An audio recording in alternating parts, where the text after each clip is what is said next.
I kind of started with the idea of a little cottage, 2-bedroom cottage, and then the wet areas outside or nearby, and then another much smaller cottage at the back.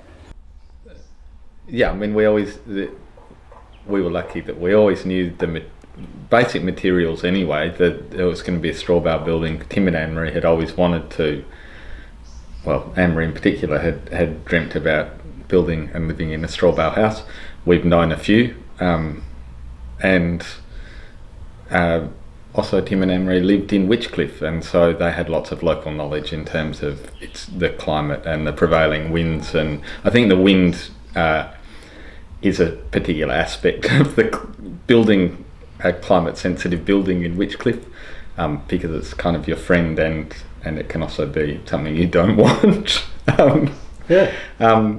And so the design we came up with fairly quickly, really, because it sort of self built, and then it was more a question of materiality, and that was, again, we bounced off each other the whole way. It's pretty well all natural, non-toxic materials, lots of recycled materials. It's all breathable. It's Strawbale with breathable natural lime render inside and out, and natural timber.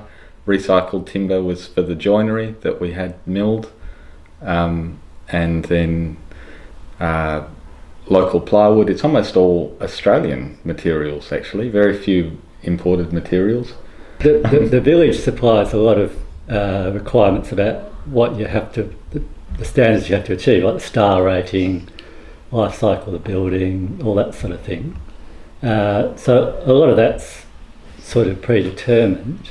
I suppose it's like, for us it was like turning that into a house that is really comfortable, because that's part of sustainability. And also you've got a thing which I hadn't thought about, is that we're not the only ones that are going to live here.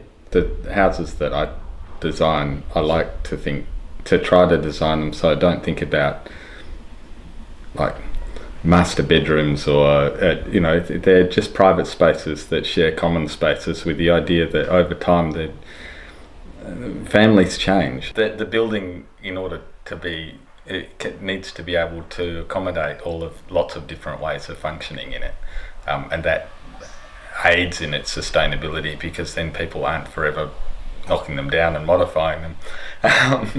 And I guess I do have a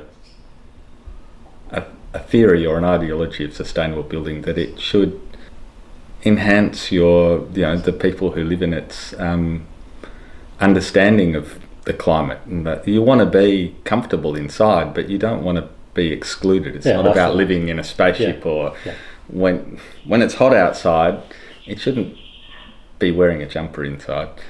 You should know it's hot outside, be happy that you're inside, because it's not as hot out inside, but it doesn't mean that it should be 20 degrees.